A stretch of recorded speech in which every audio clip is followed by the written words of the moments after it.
A number of years ago, I created a Flash animation to help us understand the difference between bitmaps and vector images. Unfortunately, Flash animations are no longer playable in a browser, so students will not be able to use this Flash animation, and so I'm going to walk through in a video explaining the difference between these two formats. This animation uses a vector logo and a bitmap version of a television company's logo that used to be called Bravo TV. So you can see that there are two versions of the logo on screen at the moment, and they are starting out at their default size. And it's probably difficult to see any difference, if any at all, between the two versions. I have a slider at the bottom of the screen that will allow me to scale up and scale down.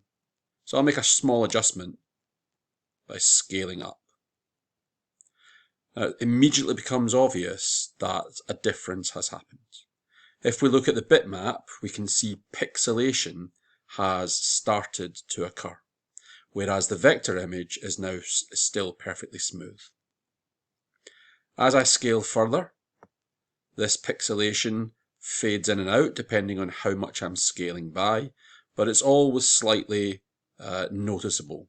There's a fuzz to the edge of the screen here. There's a sort of blocky nature around the ring part. As I scale further and further still, you can see that we've got to a large version of each. I'm going to go to full size.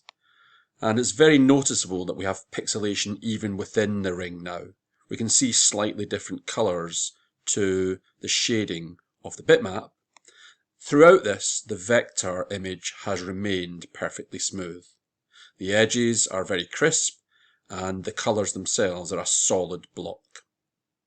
So one of the things that vectors do is to draw using mathematical shapes, which remain perfect mathematical shapes no matter how big we make them.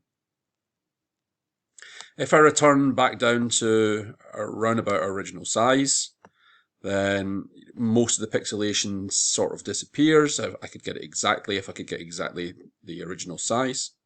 But I'm going to look at what happens when I move smaller. And even when we get smaller, we get pixelation as well. And the reason we get pixelation here is because groups of pixels are being divided as they are scaled down, and the division doesn't always exactly fit into the number of pixels available. So some pixels get thrown away.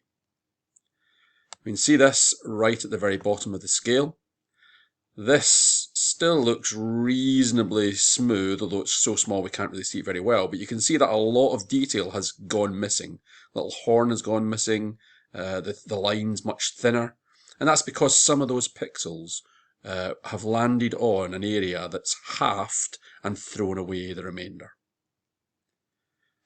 At the top end, our pixelation is caused by scaling up tiny little dots to the size where they become large blocks.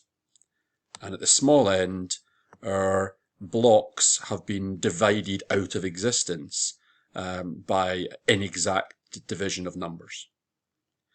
So a bitmap becomes pixelated when we scale it. A vector image stays exactly a perfect replica of the original. And this is very important for things like logos, because we might want to put them on a business card, printed very, very small, or we might want to scale them up to the side of a building on our corporate headquarters and still have them looking just as good. So there are definitely places where a vector image is going to be a better choice than a bitmap, although that's not true in all cases.